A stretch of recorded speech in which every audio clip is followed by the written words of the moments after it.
Hello दोस्तों, मैं हूं आपका दोस्त एडवोकेट शिवेंद्र प्रताप सिंह। आज हम आपको मिलवाएंगे एक ऐसे पीड़ित व्यक्ति से जो कि स्वयं अपना परिचय भी देंगे और आपको इनसे ये जानकारी तो जरूर मिलेगी कि किस तरह से लोग फैमिली मैटर्स में इंक्लूड हो रहे हैं, फर्जी फंस रहे हैं, परेशान हो रहे हैं, हैरान हो रहे हैं। और साथ ही साथ ये अपना परिचय देंगे। ये स्वयं एक हाई प्रोफाइल फैमिली से भी हैं, इनके परिवार में जजेस भी रहे हैं। तो कहने का मतलब ये है कि आज के दौर में कोई भी व्यक्ति ऐसा नहीं बचा है कि जो कि बिना अपराध किए अपराधी होता जा रहा है। यूं कहा जाए या ये कहा जाए कि अपराध ना करने पर भी सजा से पीड़ित है, रेगुलर ये हैरानी परेशानी वाली समस्या से जूझ रहे हैं, जो कि कोई आपराधिक मामले नहीं है लेकिन फिर भी ये आपराधिक बनते जा रहे हैं। ऐसे ही एक व्यक्ति हमसे बहुत ही दूर से ग्वालियर से मिलने के लिए आए और मैंने सोचा कि आप तक इनकी बात पहुंचे, इसलिए आज का यह जो वीडियो है इसी पर्पस से बनाया जा रहा है, इसी पर्पस से आप तक पहुंचाया जा रहा है कि आपका भी हो सकता है इसी तरह से टॉर्चर, मेंटली क्रुएल्टी आपके साथ भी हो रही हो। तो इसलिए आइए बात करते हैं अपने इस क्लाइंट से जो कि आपसे रूबरू होने की इच्छा जताई और उन्होंने ये स्वयं कहा कि मैं अपनी बात आपके YouTube चैनल के माध्यम से रखना चाहता हूं, जो कि दर्शकों तक आसानी से पहुंच सके। मेरी समस्या का जो समाधान होगा करेंगे आप, लेकिन मैं चाहता हूं कि सोशल मीडिया पर मेरी बात पहुंचे। तो अपना परिचय देंगे भैया, बताएं। मैं आशीष गुप्ता ग्वालियर से रहने वाला मुरैना हूँ। मेरा फैमिली मैटर में, ग्वालियर फैमिली मैटर में केस चल रहा है 2015 से। तो मैंने भाई साहब का YouTube चैनल देख के उसमें कुछ लगा मुझे कि वास्तव में जो हकीकत बात है उसको पीड़ित आदमी स्वयं में महसूस कर रहा है। तो मैं उसी के समाधान या उसके समाधान के लिए मैं भाई साहब से मिलने ग्वालियर से यहाँ पर इलाहाबाद आया था। तो आप ये जरा बताएं कि आप पहले अपने फैमिली के बारे में बताएं। आप क्या, आपके पिताजी क्या करते थे, आपके बाबा क्या करते थे, आप लोग का क्या है बैकग्राउंड, बैकअप, उसके बारे में जरा बताएं। हमारे दादाजी जो थे वो डिस्ट्रिक्ट जज थे मुरैना में। पिताजी हमारे इंजीनियर थे, तो 1986 में एक्सपायर हो गए हैं। और घर में अब मैं सबसे बड़ा हूँ। माताजी 2013 में एक्सपायर हो गई हैं। तो उस हिसाब से पूरे घर की जिम्मेदारी मेरे ऊपर ही है।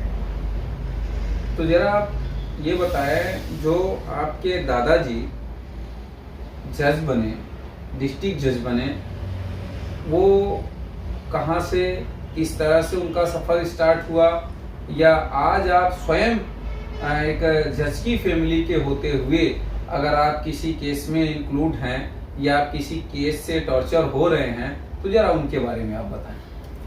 दादाजी हमारे बहुत पहले से क्या था कि ग्वालियर स्टेट थी, उस टाइम मुंशी थे। उसके बाद फिर वो देश स्वतंत्र हुआ तो मुरैना डिस्ट्रिक्ट पहला डिस्ट्रिक्ट बना, तो उसमें वो फिर डिस्ट्रिक्ट जज बन के वो उस पद पर आसीन हुए। उसके बाद फिर ये है कि हम थोड़ा सा जज के उससे बिलोंग करते थे। उसके बाद फिर मेरी शादी हुई है, 2000 में शादी हुई थी। 2000 के बाद ही फिर 2000 के बाद फिर 2015 मतलब अनबन चलती रही फैमिली में। उसके बाद फिर हमारी मिसेज ने ही अपने आप ही एक पक्षी तलाक लेके मुझसे कंपनसेशन की मांग करी। तो उसी में 2015 से मैं उलझा हुआ हूँ, जबकि मेरा ऐसा कहीं कोई नाम मात्र को भी कोई ऐसा वो नहीं था, इंटेंशन नहीं था। घर में मैं बड़ा था, मुझ पर जिम्मेदारी थी, तो परिवार को लेके संग चलने की जिम्मेदारी थी, पर अनचाही मुझे कोर्ट में घसीटा गया। तो आपका ये कहना है कि आपकी पत्नी ने ही डाइवोर्स लिया? हाँ बिल्कुल, एक पक्षी डाइवोर्स लिया। डाइवोर्स उन्होंने फाइल किया? उनने फाइल। डाइवोर्स उन्होंने लिया? हाँ, मेंटेनेंस की डिमांड की, मेंटेनेंस आज ऑर्डर हुआ, ले रही है। तो कहने का ये मतलब है कि आपकी क्या मेंटेलिटी थी, उनको रखना था या नहीं था?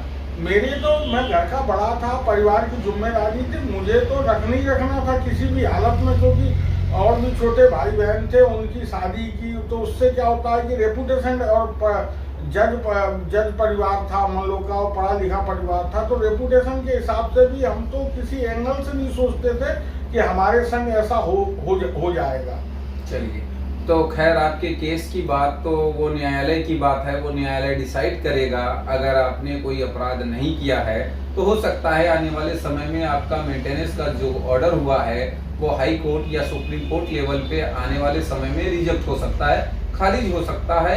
लेकिन आपसे मैं एक सवाल पूछूंगा कि क्या आपने सेक्शन 9 भी फाइल किया, अगर आप अपनी पत्नी को रखना चाहते हैं तो? सेक्शन 9 फाइल किया था, पर वो थोड़ा सा एडवोकेट जो थे हमारे, उनकी मिसअंडरस्टैंडिंग की वजह से, वो भी मेरा, उनने अब अंदरूनी कुछ ऐसा वो हुआ होगा, वो भी उनने, वकील साहब ने, हमारे एडवोकेट साहब ने उसको भी खारिज करवा दिया। चलिए, तो आप आए जब यहाँ, तो आपने हमें जरा सा ये बताया था कि कुछ अपने परिवार के बारे में, जैसा कि आपने बताया था कि आपके जो दादाजी थे, जो जज हैं, वो लंदन रिटर्न्स थे, हाँ, जरा उनके बारे में, और आपने शायद अपनी बुआ जी के बारे में बताया, जिनके नाम पे बड़ा हॉस्पिटल वगैरह है। जरा आप अपने फैमिली पे फोकस, अपने दादाजी के सभी भाइयों के बारे में, आप अपने बारे में, अपने भाइयों के बारे में जरा बताएं।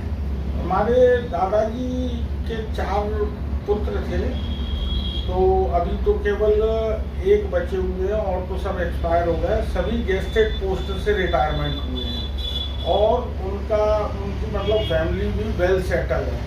केवल हमारी फैमिली, पर्सनल मेरी फैमिली थोड़ा सा सेटल नहीं हो पाई है किसी भी कारणवश।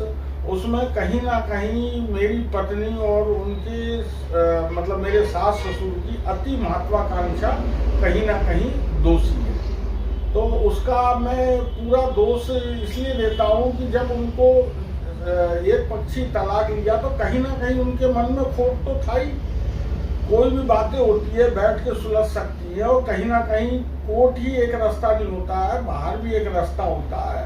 और फिर उसमें अब कोर्ट कचहरी में तो आप सब हम जानते हैं, और मेरे को ऐसा लगता है कि इस देश का 90% आदमी कोर्ट कचहरी, कहीं ना कहीं पुलिस कोर्ट में तो कहीं ना कहीं उलझा हुआ है।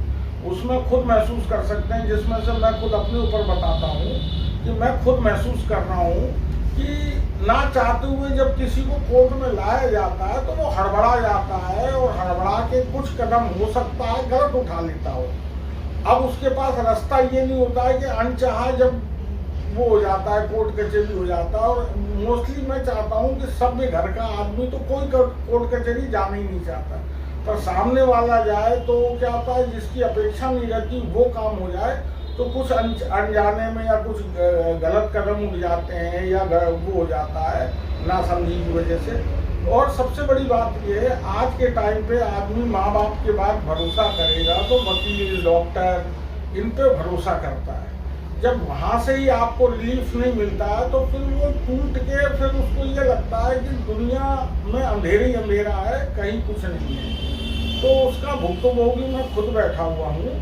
और मैं तो ये अपील करता हूँ कि अगर सभ्य घर का आदमी हो, या सभ्य घर की लड़की हो, या सभ्य घर का कहीं भी हो, तो कोर्ट कचहरी के बाहर भी एक रास्ता होता है, बातचीत का रास्ता, उससे सुलझा लेना चाहिए मामले। तो जैसा कि मैंने अपना प्रश्न जो रखा आपके सामने, अभी तक उस प्रश्न का जवाब मेरे ख्याल से मुझे अभी नहीं मिला, जो कि मैं आपके व्यक्तिगत परिवार के बारे में, आपके दादाजी के बारे में जानना चाहता हूँ। क्या उनका नाम रहा है, अगर वो भाई जज के पोस्ट से रिटायर हुए और जज थे, कि जैसा कि वो सिस्टम भी एक होता है कि अगर वो डिस्ट्रिक्ट लेवल के जज रहे हैं तो उनकी फ़ोटो लगी होगी, उनका नाम क्या था, कहाँ से उन्होंने पढ़ाई की, जरा इसके बारे में आप बताएं। अच्छा, मुझे जितना बताया गया है कि दादाजी हमारे लंदन रिटर्न बैरिस्टर थे, तो ग्वालियर स्टेट के टाइम पे उनके मुंसिफ की उनको पद था उनपे। फिर स्टेट हट गए हैं, देश स्वतंत्र हो गया है, उसके बाद तो उनको डिस्ट्रिक्ट जज बनाया गया। तो डिस्ट्रिक्ट जज बनाया गया तो एक ईमानदारी होने के नाते उनका पूरा परिवार जो है वेल एजुकेटेड हुआ। हम लोग कहने को वैश्य वर्ग से हैं, पर हमारे यहाँ ये तराजूबाज या जो बेचाबाजी या दुकानदारी आज तक नहीं। तो सभी पूरे परिवार वेल एजुकेटेड है और वेल मतलब गेस्टेड पोस्ट से रिटायरमेंट हुए हैं। अब हम लोग की परिस्थिति हो गई जिसमें मैं पर्सनली तो मैं क्या है कि थोड़ा सा पत्नी की तरफ से उलझता चला गया।